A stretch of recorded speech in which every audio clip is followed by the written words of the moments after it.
मैं गरिमा अग्रवाल आप सभी का वंदन करती हूँ, अभिनंदन करती हूँ। आज हम आपके लिए लेकर आए हैं श्राद्ध से जुड़े हर उन सवालों के जवाब जो हमारे मन में आते हैं।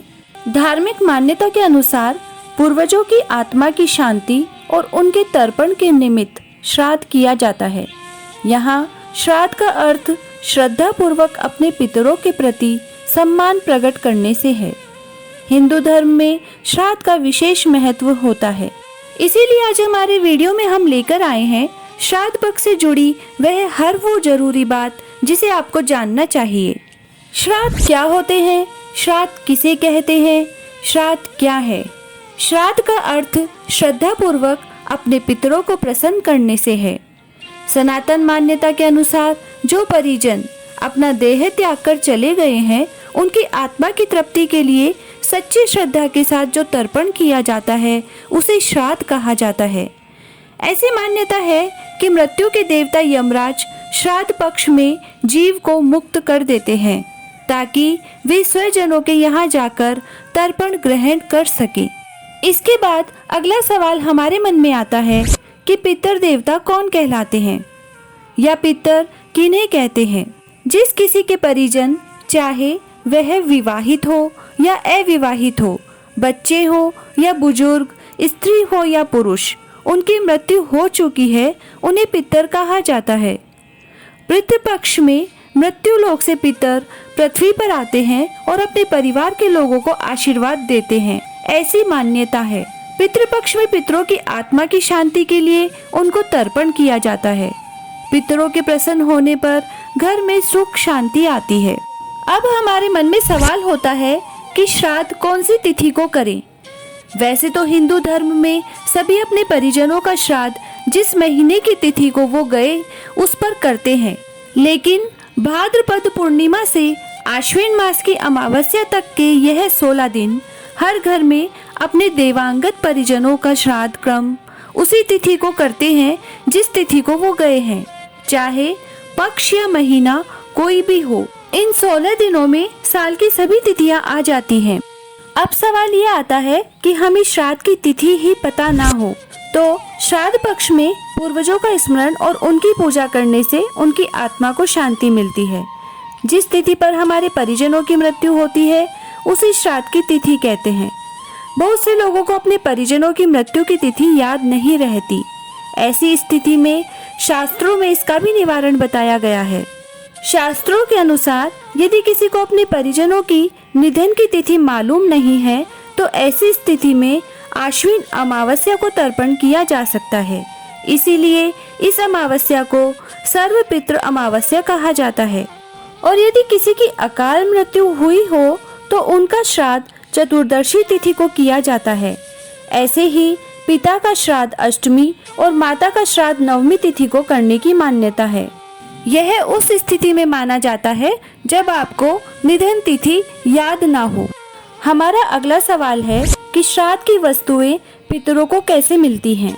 बहुत से लोग यह संदेह करते हैं कि श्राद्ध में समर्पित की गई वस्तुएं पितरों को कैसे मिलती है। कर्मों की भिन्नता के कारण मरने के बाद गतियां भी भिन्न भिन्न होती हैं। कोई देवता, कोई पितर, कोई प्रेत, कोई हाथी, कोई चींटी, कोई वृक्ष और कोई तृण बन जाता है। तब मन में ये शंका होती है कि छोटे से पिंड से अलग अलग योनियों में पितरों को तृप्ति कैसे मिलती है। इस संदेह का समाधान स्कंद पुराण में मिलता है। एक बार राजा करंदम ने महायोगी महाकाल से पूछा, मनुष्यों द्वारा पितरों के लिए जो तर्पण या पिंड दान किया जाता है तो वह जल, पिंड आदि तो यहीं रह जाता है, फिर पितरों के पास वे वस्तुएं कैसे पहुंचती है और कैसे पितरों को तृप्ति होती है। भगवान महाकाल ने बताया कि विश्व नियंता ने ऐसी व्यवस्था कर रखी है कि श्राद्ध की सामग्री उनके अनुरूप होकर पितरों के पास पहुंचती है। इस व्यवस्था के अधिपति है अग्निश्वात। पितरों और देवताओं की योनि ऐसी है कि वे दूर से कही हुई बातें सुन लेते हैं, दूर की पूजा ग्रहण कर लेते हैं और दूर से करी गई स्तुतियों से ही प्रसन्न हो जाते हैं। वे भूत, भविष्य व वर्तमान सब जानते हैं और सभी जगह पहुंच सकते हैं। और 5 तन्मात्राएं मन, बुद्धि, अहंकार और प्रकृति, इन 9 तत्वों से उनका शरीर बना होता है और इसके भीतर 10वें तत्व के रूप में साक्षात भगवान पुरुषोत्तम उसमें निवास करते हैं। इसीलिए देवता और पितर गंध व रस तत्व से तृप्त होते हैं, शब्द तत्व से रहते हैं और स्पर्श तत्व को ग्रहण करते हैं। पवित्रता से ही वे प्रसन्न होते हैं और वर देते हैं। अब हमारा सवाल है, पितरों का आहार क्या होता है? जैसे मनुष्यों का आहार अन्न है, पशुओं का आहार तृण है, वैसे ही पितरों का आहार अन्न का सार तत्व गंध और रस है। अतः वे अन्न व जल का सार तत्व ही ग्रहण करते हैं। शेष जो स्थूल वस्तु है वह यहीं रह जाती है। अब हम जानते हैं कि किस रूप में पितरों को आहार पहुंचता है। नाम व गोत्र के उच्चारण के साथ जो अन्न जल आदि पितरों को दिया जाता है, विश्व देव एवं अग्निश्वात हव्य कव्य को पितरों तक पहुंचा देते हैं। यदि पितर देव योनि को प्राप्त हुए हैं तो यहाँ दिया गया अन्न उन्हें अमृत होकर प्राप्त होता है। यदि गंधर्व बन गए हैं तो वह अन्न उन्हें भोगों के रूप में प्राप्त होता है। यदि पशु योनि में है तो वह अन्न तृण के रूप में प्राप्त होता है, नाग योनि में वायु रूप से, यक्ष योनि में पान रूप से, राक्षस योनि में आमिष रूप में, दानव योनि में मांस रूप में, प्रेत योनि में रुधिर रूप में और मनुष्य बन जाने पर भोगने योग्य तृप्तिकारक पदार्थों के रूप में प्राप्त होता है। जिस प्रकार बछड़ा झुंड में अपनी माँ को ढूंढ ही लेता है, उसी प्रकार नाम, गोत्र, हृदय की भक्ति एवं देश काल आदि के सहारे दिए गए पदार्थों को मंत्र पितरों के पास पहुंचा देते हैं। जीव चाहे सैकड़ों योनियों को भी पार क्यों न कर गया हो, तृप्ति तो उसके पास पहुंच ही जाती है। अब जानते हैं श्राद्ध में तुलसी की महिमा।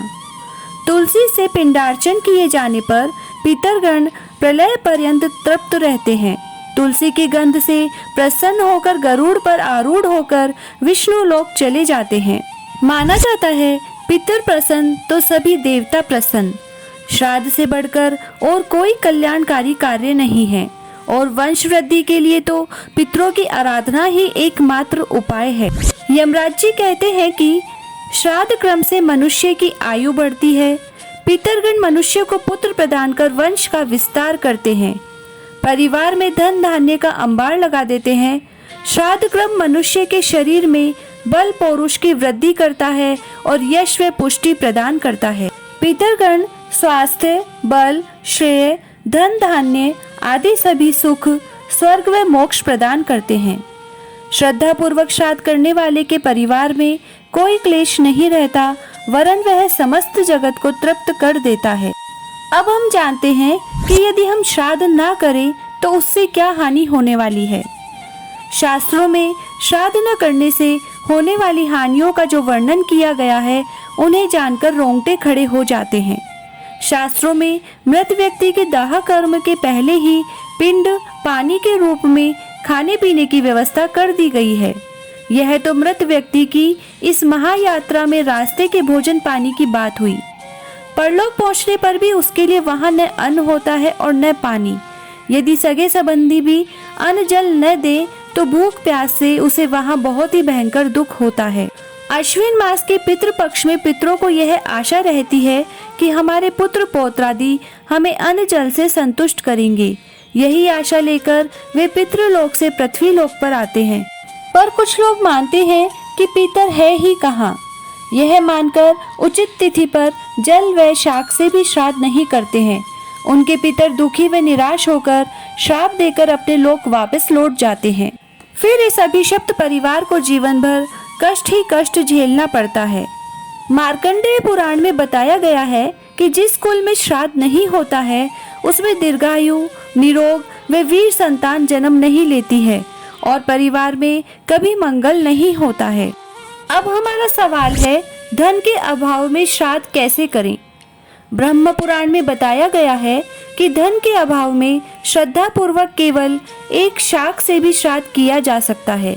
यदि इतना भी न हो तो अपने दोनों भुजाओं को उठाकर कह देना चाहिए कि मेरे पास श्राद्ध के लिए न धन है और न ही कोई वस्तु, अतः मैं अपने पितरों को प्रणाम करता हूँ, वे मेरी भक्ति से ही तृप्त हों। तो आज आपकी मन की शंकाओं का समाधान हो गया होगा। इसीलिए खुश होकर अपने पितरों का श्राद्ध करें। पितृपक्ष पितरों के लिए पर्व का समय है, अतः प्रत्येक गृहस्थ को अपने शक्ति व सामर्थ्य के अनुसार पितरों के निमित्त श्राद्ध व तर्पण अवश्य करना चाहिए। जय श्री राधे।